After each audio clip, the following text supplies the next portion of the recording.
As crianças estão liberadas para a sua aula.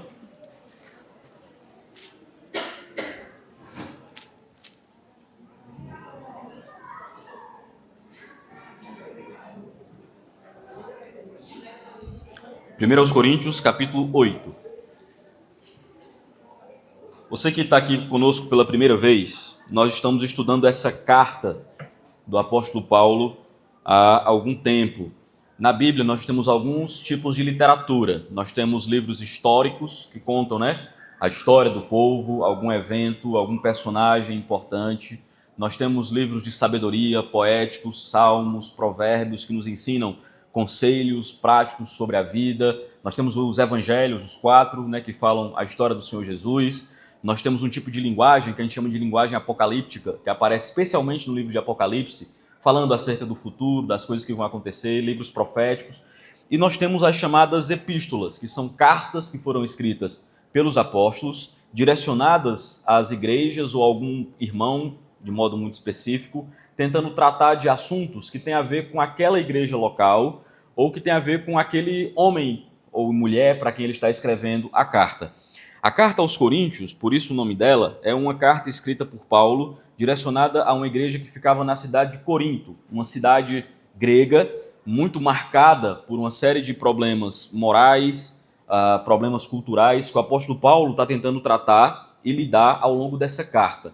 Os capítulos iniciais, nós vimos que Paulo tem um grande problema diante dele, que é divisão na igreja, partidos dentro da igreja do Senhor. E Paulo está tratando desses partidos e à medida que ele vai tratando, ele vai nos ensinando sobre amor, sobre a maneira como nós devemos lidar uns com os outros como irmãos em Cristo, sobre perdão, sobre como nós devemos olhar para os líderes na igreja, se nós devemos idolatrá-los ou não. E Paulo vai dando instruções de como que nós devemos fazer. Nas últimas semanas, nós estudamos o capítulo 5 e capítulo 6, em que Paulo está tratando... Acabou.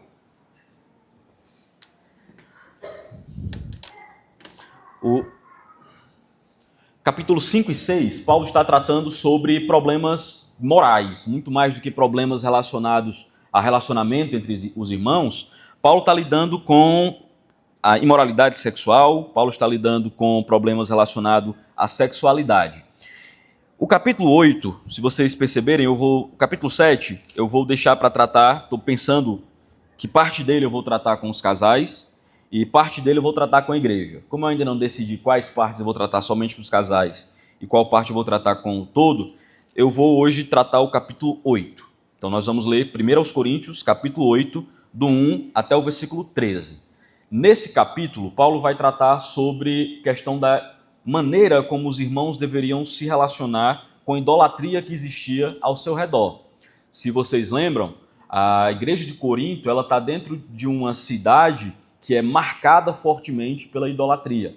Então era muito comum que os irmãos que se convertiam, que passavam a ser parte da igreja do Senhor, às vezes trouxessem costumes do seu período em que viviam adorando outros deuses. A Grécia adorava uma infinidade de deuses, e esses irmãos às vezes traziam alguns costumes para a igreja, ou algum tipo de emoção ou sentimento relacionado aos deuses do passado. Nós não temos muito isso hoje. Quando nós vamos saindo nas ruas evangelizando, geralmente nós vemos pessoas que, de alguma forma, têm uma origem cristã, católica, de algum outro grupo que conhece a Escritura. Nós não temos, por exemplo, quando nós saímos evangelizando na rua, adoradores de Diana, adoradores de Júpiter, adoradores de deuses que para nós são estranhos. Mas a igreja de Corinto tinha que lidar com esse problema. Mas nós temos uma coisa parecida com Corinto. Nós, às vezes, somos bem supersticiosos. Nós temos medo de gato preto. Nós nos assombramos quando nós ouvimos falar que na nossa porta colocaram algum tipo de trabalho e disseram, eita, na nossa porta tem um frango e eu não sei o que é que eu faço com ele. E eu vi que na porta da minha casa, quando eu comprei uma casa, tinha o Graconato, tratando desse texto. Ele conta a história de um irmão em que o irmão dizia assim, cara, eu comprei uma casa... E ele chama o pastor para ir orar na casa dele, porque quando ele chegou na casa que ele comprou, tinha muita espada de São Jorge, plantado no terreiro, e aí isso aqui pode trazer energias ruins. Embora nós não tenhamos os deuses, como o pessoal de Corinto, nós ainda temos algumas dificuldades com algumas dessas coisas. Nós só não nos benzemos porque tem pessoas olhando quando nós vemos alguma coisa estranha na nossa frente. Nosso coração é muito temeroso, especialmente quando a gente pensa em coisas como energias, espíritos, ídolos e de que modo esses espíritos e ídolos podem chegar até nós através de objetos, essa coisa toda. O texto nos ajuda a pensar sobre isso, o texto nos ajuda a ter uma visão madura sobre esse assunto e nunca mais ter medo de nenhuma dessas coisas. Se você é um crente em Jesus, você não precisa ter medo de energias. Se você é um crente em Jesus, você não precisa ter medo dos olhares das pessoas que possam trazer algum tipo de peso. Você não precisa ter medo de qualquer tipo de pensamento ocultista que possa trazer algum malefício para você, porque determinados objetos têm energias ruins. Nós não precisamos ter medo dessas coisas e o texto nos ensina, talvez, a pensarmos sobre isso. Não é o tema central. O tema central do texto é: de que modo eu uso a minha liberdade em amor? Em Cristo eu sou livre, mas a minha liberdade em Cristo, inclusive para lidar com esses assuntos, ela é de alguma forma abalizada pelo amor que eu devo ter para com os irmãos. Nós vamos ler o texto e vocês vão entender um pouco mais o que é que Paulo está querendo nos ensinar, tá bom? Então, 1 Coríntios, capítulo 8, versículo 1 diz assim: no que se refere às coisas sacrificadas aos ídolos, reconhecemos que todos somos senhores do saber. Então, qual é o assunto que ele vai tratar no texto? Das coisas sacrificadas aos ídolos. Só contextualizar um pouquinho para vocês.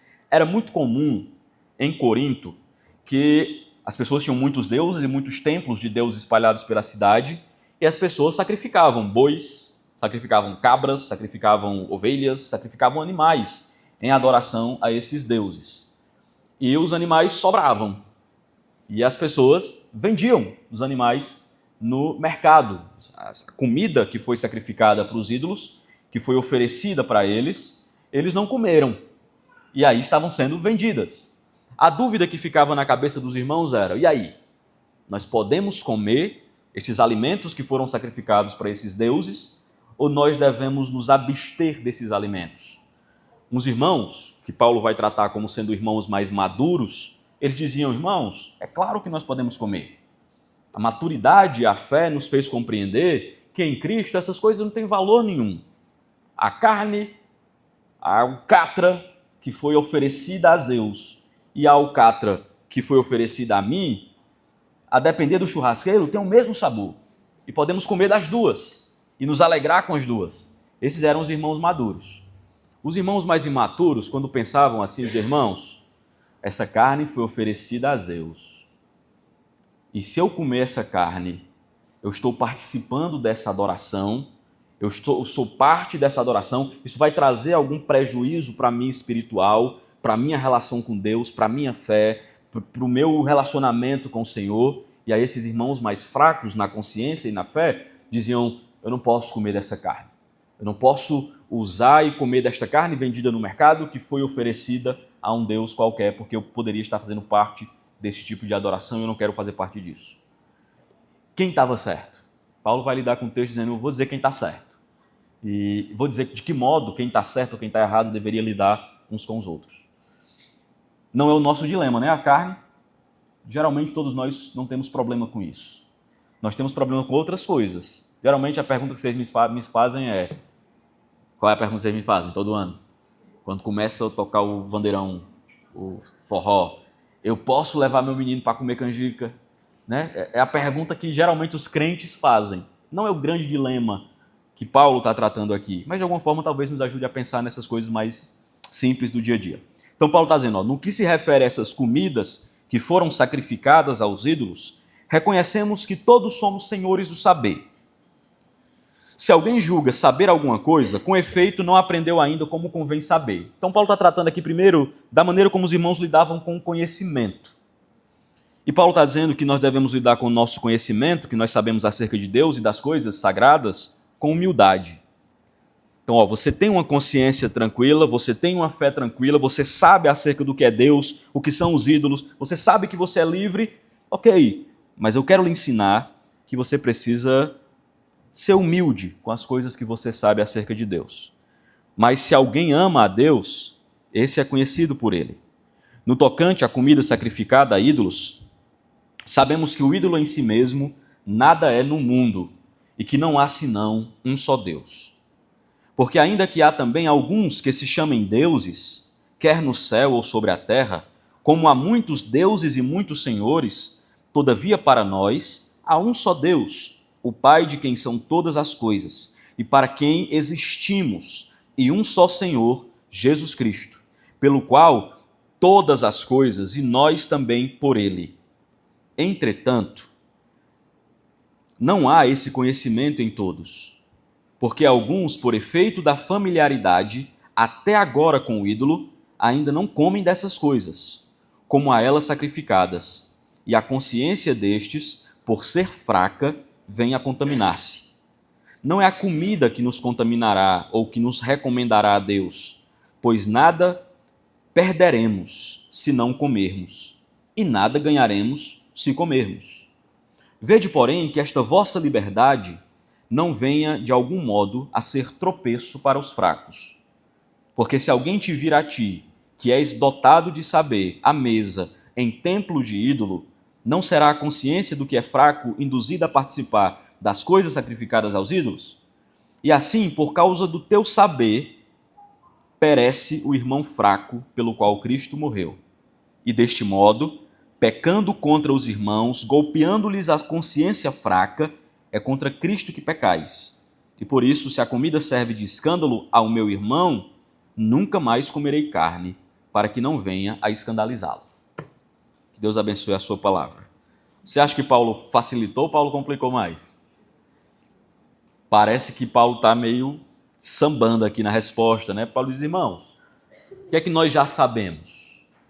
O que nós sabemos é que todos nós somos livres em Cristo. Esse é um ponto pacífico na teologia cristã. Nós temos liberdade em Cristo. A nossa consciência não está amarrada aos falsos deuses que esse mundo propõe. Nós não temos medo e não temos reverência a outros deuses que não o Senhor, e Paulo vai dar uma razão muito simples. Qual é a razão que Paulo vai dar? Só há um Deus. Há apenas um Senhor. E esse Deus e esse Senhor se revelou a nós por meio de Jesus Cristo. Paulo está citando quase que aquela oração que os judeus faziam, dizendo, ouve Israel, o Senhor teu Deus é o Senhor. E ele vai dizendo, né, que Deus é o único Deus verdadeiro e só a ele deveríamos adorar, só a ele deveríamos prestar cultos. Paulo está lembrando isso para os irmãos. E que isso é ponto pacífico para nós. Só há um Deus. Não existe outros deuses. Quando se apresenta para nós objetos sagrados que possam trazer algum tipo de energia ruim para nós, nós não deveríamos ter medo dessas coisas, porque não há energias e não há deuses além do Senhor. O nosso coração não deveria se espantar com essas coisas. É a resposta que Paulo dá. Uma pessoa, uma família, na verdade, se converteu aqui na igreja um tempo e eles tinham objetos do seu culto, do culto que eles faziam antigamente, antes de conhecerem a Cristo. E ao se converterem, eles perguntaram o que faria com os objetos. E a resposta que eu dei foi, o que é que você quer fazer? Perguntei para saber onde é que estava a mente deles, onde é que estava o coração. Esse era o que queria doar. Aí eu, por que você vai doar? Porque você não joga fora, ou você não queima, ou você não faz alguma coisa, sei lá, se livra disso. Aí disseram porque eu tenho medo da reação. Eles tinham medo da reação que aquilo poderia trazer para a vida deles. Se eu jogar fora isso, as coisas que existem por trás desses objetos podem nos atacar. Qual é a mentalidade que eles ainda não haviam compreendido? Que há somente um Deus. E há somente um Senhor. E não existe outros deuses. As pessoas que sacrificavam para Zeus, Zeus não existia. É isso que Paulo está dizendo. Não há Zeus aqui. Não há Diana por trás dessas imagens. Não há nada. Não há outro Deus senão o Senhor. Essa é uma das razões por que não deveríamos temer. E essa é a razão porque Paulo diz assim, você pode comer a carne, porque só há um Senhor. Vocês já sabem disso. Nada é no mundo e que não há senão um só Deus. Os crentes em Jesus aqui, vocês creem nisso? Que há somente um Deus? e que esse Deus que há e que existe é Senhor de todas as coisas, que, portanto, a nossa vida e as intempéries da nossa vida não estão nas mãos de Deus, e sejam eles quais forem, senão na mão do Senhor. Isso deveria trazer paz no nosso coração. Isso deveria fazer com que nós não fôssemos tão assustados com certas infantilidades da vida, que nós não fôssemos temerosos de olho gordo, energias ruins, palavras de maldição, esse tipo de coisa que as pessoas geralmente temem e que os evangélicos temem muito, por incrível que pareça. Os evangélicos, de modo geral, no Brasil, são muito supersticiosos, porque a nossa tradição popular é uma tradição supersticiosa. E nós, às vezes, trazemos isso também para a nossa fé. Vamos trazendo esses elementos para o nosso relacionamento com Deus. E se há uma verdade que nos liberta dessas superstições, é a verdade de que há um só Deus, e esse Deus governa o universo, e de que nós não precisamos temer nada disso. Não existe Iemanjá, não existe orixás, não existe Exu, não existe nada disso, senão somente o Senhor. Amém? Só há um Deus. E no mundo é que há, senão, um só Deus. Porque ainda que se digam alguns que são deuses e que se chamem deuses, porque eles acreditavam que existiam deuses, quer no céu ou sobre a terra, e que se diga que há muitos deuses e senhores, todavia para nós há um só Deus. A nossa fé proclama isso, que só há um Deus, o Pai de quem são todas as coisas, e para quem existimos, e um só Senhor, Jesus Cristo, pelo qual todas as coisas e nós também por Ele. Tudo existe para Ele, para a glória dEle, para a honra dEle. A espada de São Jorge, que o Graconato fala no exemplo dele, ela é feita por Deus e para a glória de Deus. O Comigo Ninguém Pode foi feito para a glória de Deus. O Gato Preto foi feito para a glória de Deus. E qualquer outra coisa que você imaginar que você tenha medo aí no mundo, existe para que Deus seja honrado e glorificado. Deus é Senhor de tudo e Senhor de todas as coisas. E a nossa vida está em suas mãos. Para nós, há um só Deus, um só Senhor, e sobre Ele que está o nosso coração, a nossa vida, a nossa fé, a nossa esperança. Entretanto, Paulo vai dizer no versículo 7, não há esse conhecimento em todos. E Paulo reconhece que nem todos, eu perguntei para vocês, para ver qual era de vocês, mas como em Corinto, eu sei que aqui também, nem todos têm essa mesma compreensão. Ainda. Entretanto, não há esse conhecimento em todos, porque alguns, por efeito da familiaridade até agora com o ídolo, então o que é que ele está dizendo? Por causa da familiaridade que eles tinham com os ídolos do passado, da cultura que eles aprenderam. Imagine, né? Imagine que você é um cidadão comum em Corinto naquela época. Quando você nasceu, sua mãe não lhe ensinou a rezar o Pai Nosso.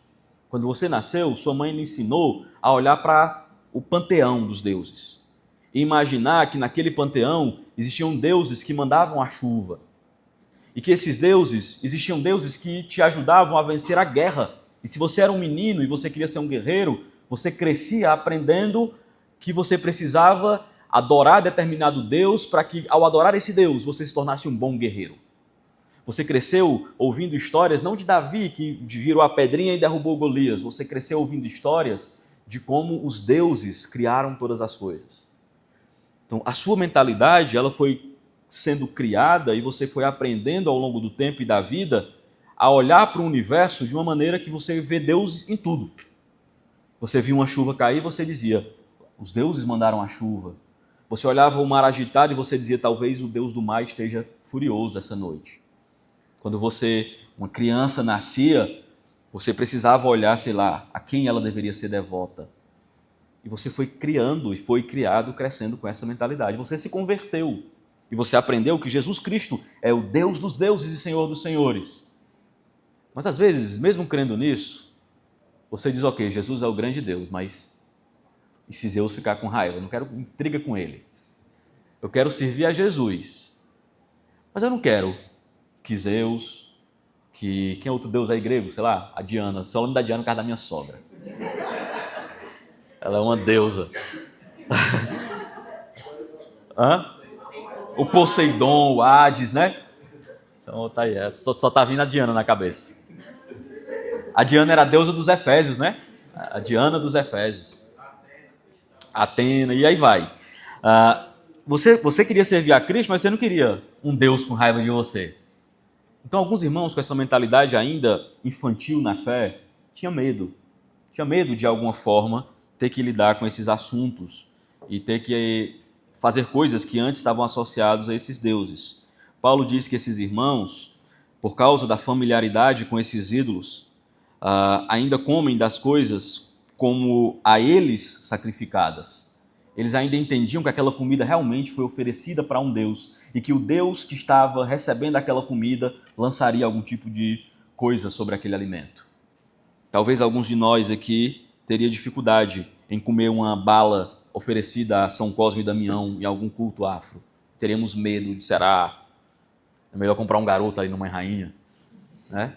Crentes antigos tinham medo de ir no Mãe Rainha, porque, olha, esse mercantil foi oferecido a um ídolo. E as pessoas foram crescendo com essa mentalidade. Os de Corinto tinham essas dificuldades e medos de lidarem com isso. E Paulo diz, tenha paciência com eles. Tenha paciência com as pessoas que não têm ainda o mesmo nível de compreensão que você tem da fé. E Paulo começa a nos ensinar que o maduro, que o espiritual, que aquele que é mais amadurecido nas coisas de Deus, deveria ter um pouco de amor e compaixão e misericórdia com aqueles que ainda não atingiram o mesmo tipo de conhecimento, com aqueles que não entenderam ainda as mesmas coisas, e que nós precisamos aprender que o conhecimento ele pode ser um motivo de soberba, e que o conhecimento que nós temos acerca de Deus, ele pode fazer com que nós, no versículo 1 e versículo 2, ele nos lembra isso, sejamos ensoberbecidos. E o que é que nos ajudaria a sermos mais humildes e menos soberbos naquilo que nós sabemos de Deus? Amar as pessoas, inclusive as pessoas que não têm a mesma compreensão que nós temos. Ter paciência, compaixão, misericórdia com elas. É assim que nós utilizamos aquilo que nós sabemos sobre Deus na relação que nós temos com outros irmãos. Eu sei que é uma grande besteira esse tipo de crendices que você tem, mas eu sei que esse meu saber não pode ser simplesmente empurrado na sua cabeça goela abaixo e você tem que aceitar tudo que eu estou dizendo e ferir a sua consciência. Porque eu sei que eu posso ser um instrumento para a sua edificação, ou o meu conhecimento, mesmo sendo verdadeiro, pode ser um instrumento para afastar alguém de Deus. E aí Paulo nos ensina de que modo nós devemos usar aquilo que nós sabemos sobre Deus para a edificação das pessoas e não para a destruição das pessoas. Todo mundo entendeu até aqui? Então é isso que ele está dizendo. Ele começou falando sobre o saber que ensoberbece, mas o amor edifica. E aí, na nossa relação uns com os outros sobre esse assunto, do que pode e do que não pode, nós precisamos aprender a ser compassivos, misericordiosos, pacientes com as pessoas que não têm a mesma compreensão que nós temos sobre Deus, sobre as coisas de Deus. E pisar no freio e saber ter maturidade para tolerar os irmãos nas suas fraquezas. E Paulo vai falar um pouquinho sobre esse assunto. Quem é o irmão fraco? É o irmão que come a carne ou que não come a carne, na cabeça de Paulo? Que não come, o que ainda tem ligação com essas crendices. O irmão forte é aquele irmão que entendeu que o Senhor é Senhor de tudo e que carne é carne. E que com ações de graças, uma boa Coca Zero, nós podemos comê-la, glorificando a Deus. Senhor, bendito seja o teu nome pela gordura que escorre. Senhor, seja exaltado a alma de gordo. E Paulo vai nos ensinando sobre isso. Não é a comida que nos recomendará a Deus. Isso pode parecer uma coisa muito simples para nós, mas isso nos liberta de tantas coisas, irmãos. Não é o que nós comemos que honra ou desonra a Deus.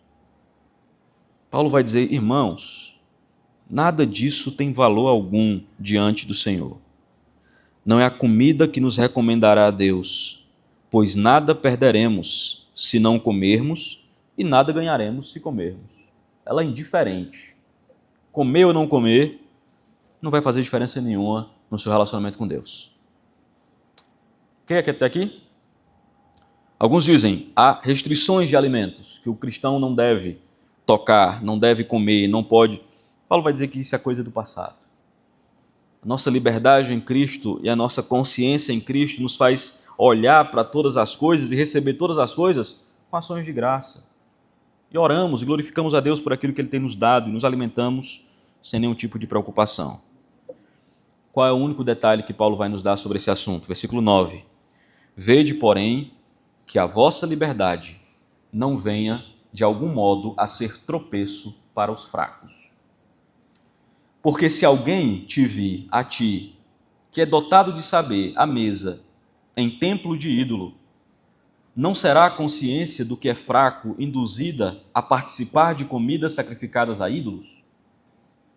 Vou explicar para vocês. Paulo está dizendo, você deve ter paciência com os fracos.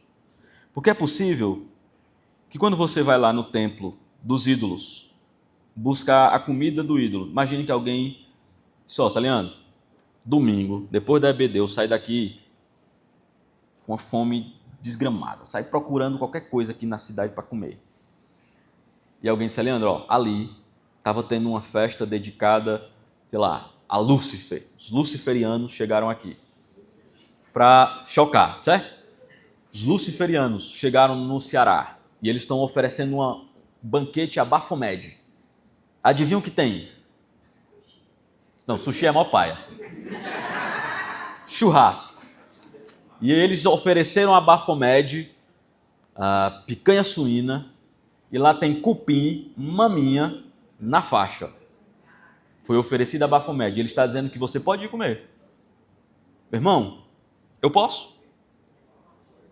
Foi oferecida a Satanás, Baphomet, num templo dedicado a ele. Eu poderia ir comer? Paulo diz que eu posso, irmãos. Obrigado, Senhor, pela picanha. Eu deveria agradecer ao Senhor e comê-la, sem nenhum peso na consciência. É isso que Paulo está ensinando aqui, ok? Qual é o porém que Paulo nos dá? Leandro, tu sabe que Baphomet não existe. Tu sabe que essa comida que foi oferecida a ele, nada causa em você. E a tua consciência é limpa e tranquila diante disso para comer isso sem nenhum problema e você se deliciar com isso. Mas o Denis, sendo ele quem é, quando ele vir você lá no templo de Baphomet, comendo a carne sacrificada a Baphomet, e o Denis tem uma consciência fraca, ele vai dizer, então eu posso adorar Baphomet. E ele ia para adorar Baphomet e comer da comida na hora da adoração.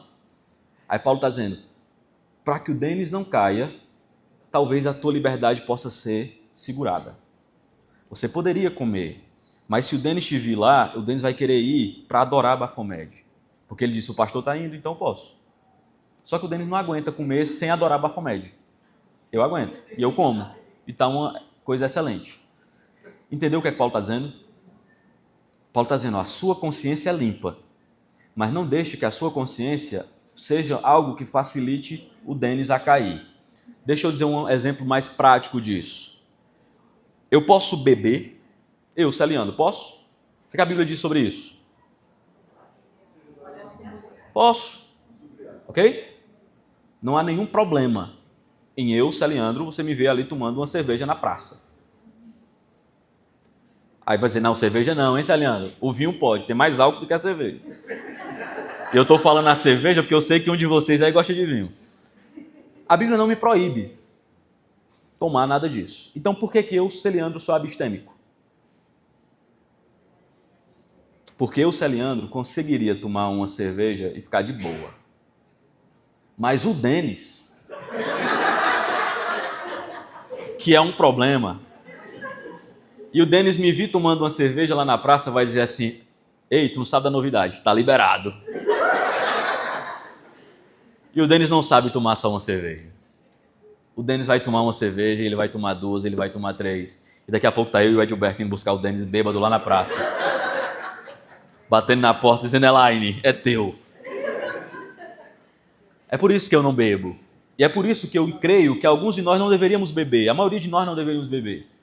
Porque entre nós há pessoas que não podem lidar com isso. E que a minha liberdade de conseguir tomar uma coisa, e a cerveja não vai me matar, nem levar para o céu, nem para o inferno, mas que essa minha liberdade não seja motivo para que esse rapaz caia e nunca mais volte para Jesus e se torne um papudim, e eu fui o culpado. É esse o princípio que Paulo está dando. Pesado? Foi mal, é porque os exemplos vêm na cabeça. Cadê o Hélio? Hélio, quando a gente vai fazer uma pregação, a gente tem que anotar os exemplos, né? E eu não anotei, aí tá vindo na cabeça. Esse é o motivo do porquê nós devemos pensar na nossa liberdade como uma razão de ajudar os irmãos. Sou livre para... Nenhuma dessas coisas vai me contaminar. Mas essas coisas podem ser motivos de um irmão mais fraco cair. E Paulo diz, a minha liberdade vai ser limitada pelo amor que eu tenho aos irmãos mais fracos.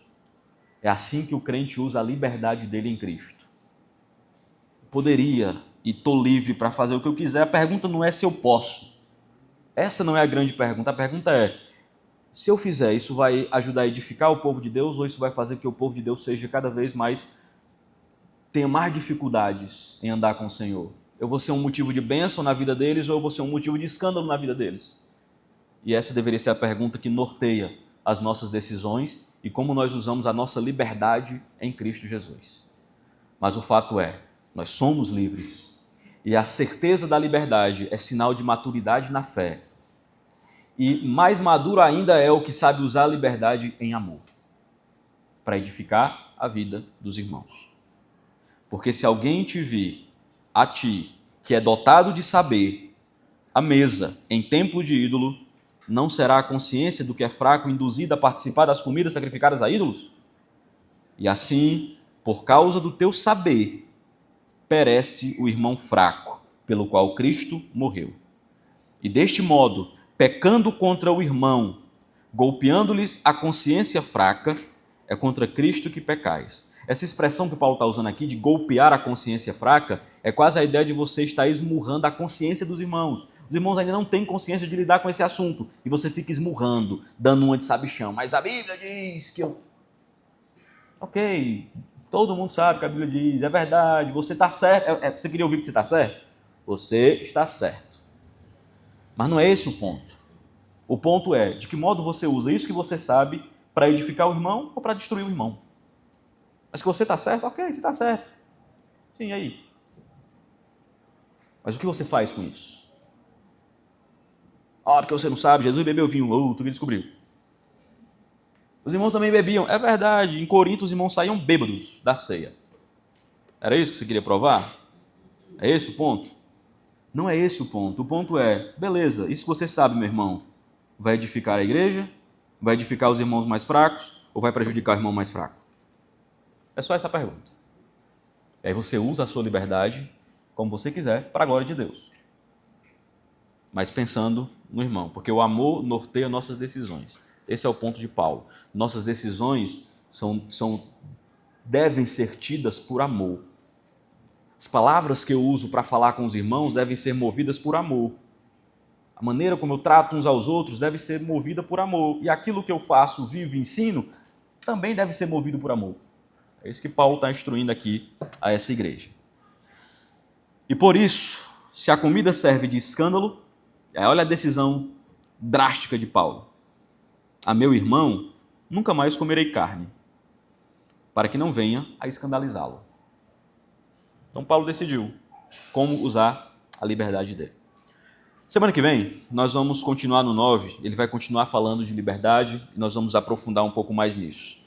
Mas eu queria dar algumas aplicações aqui para nós, antes de nós terminarmos. Primeira delas, todo crente em Jesus precisa avaliar bem o que ele faz com aquilo que ele sabe. Então, quando nós conhecemos a Cristo, irmãos, se você tem conhecido o Senhor, de fato, por meio da sua palavra, você tem recebido uma riqueza de conhecimento de Deus extraordinária. É saber muito bem sobre quem é Deus, que faz com que você não fique amarrado a essas besteiras de crendices que eu falei no começo da pregação. Isso é uma bênção. E o conhecimento sobre Deus liberta. O conhecimento sobre Deus nos liberta. Faz com que nós não sejamos mais aprisionados a coisas que antes nós nos assombrávamos com pequenas coisas. Nós vamos olhando para Deus, nós vamos vendo, meu Deus do céu, como é que eu tinha medo disso? Como é que eu me assombrava com tão pouca coisa? A verdade vai nos libertando. Mas o conhecimento, ele também pode ser um instrumento muito ruim para a igreja e para nós mesmos. Quando esse conhecimento, ao invés de produzir bênçãos e coisas legais na igreja e no relacionamento entre os irmãos, o conhecimento se torna soberba. E é o conhecimento por conhecimento. É as discussões teológicas vazias, que trazem muito mais dificuldades na igreja do que edificação. E eu sou uma pessoa que gosto muito de discussão teológica. Mas Paulo nos ensina que ao perceber que essas coisas muito mais trazem soberba para nós do que edificação para o povo de Deus, nós deveríamos aprender a lidar com aquilo que nós sabemos. Sermos humildes e pacientes uns com os outros. Uma das dificuldades que eu tinha no seminário, era de ver como as pessoas eram arrogantes. Como o seminarista é arrogante. Está apontando não é porque ele é arrogante, não, é porque ele conhece um monte, certo? Como seminarista é arrogante, como professor às vezes são arrogantes. Parece que o conhecimento vai inchando a cabeça e esvaziando o coração. E nós vamos ficando cheios de conhecimento, nos sentindo mais sábios do que as outras pessoas, e parece que a gente sabe mais do que todo mundo, a nossa cabeça vai inchando e nós vamos ficando gente chata, soberba e cheias de si. E Paulo diz, irmãos, de que vale isso? Se aquilo que eu sei não produz edificação para o povo de Deus, de que vale uma cabeça inchada se eu não consigo usar isso em amor para a edificação do povo de Deus? Tudo que você souber sobre Deus, qualquer novidade que você descobrir acerca do Senhor, se pergunte como isso pode ser útil para o reino de Deus. De que modo isso pode edificar a igreja? Como eu posso usar isso como instrumento para a edificação do meu irmão? Se você não encontrar uma razão para isso, é inútil. É só para inchar ego, só para inchar nossa cabeça. Aprendemos para edificar a igreja do Senhor. Mesmo Graconato, citando esse texto, diz do seu escândalo em ver como tem professores de seminário, teólogos renomados, homens que escrevem bons livros, que simplesmente não participam da vida da igreja, porque não há ninguém que possa ensinar-lhes alguma coisa. Precisamos tomar cuidado quando a soberba invade o nosso coração por aquilo que nós sabemos. Devemos usar o conhecimento para edificar os outros. Segundo, Paulo nos ensina a nossa clareza sobre quem é Deus e em quem nós devemos confiar. Há um só Deus, irmãos. Não tenha medo. De verdade. Se tem uma coisa que você pode sair daqui muito tranquilo não tenha medo de nada. De objetos, palavras, maldições, sei lá, desenhos no chão, pichações na parede da sua casa. Nada, não tenha medo dessas coisas. Há um só Deus. Seu coração pode ficar firmado em saber que Deus é Senhor de todas as coisas. Crentes não precisam ser infantis nesse assunto. Não estamos assustados com nada disso. Terceiro, como que você usa a sua liberdade? Você é livre em Jesus, ok? Você é livre. Mas como você tem usado a sua liberdade, de novo, em amor para a edificação dos irmãos? Sabe qual é o limite da nossa liberdade? É o amor. Sou livre, sou livre.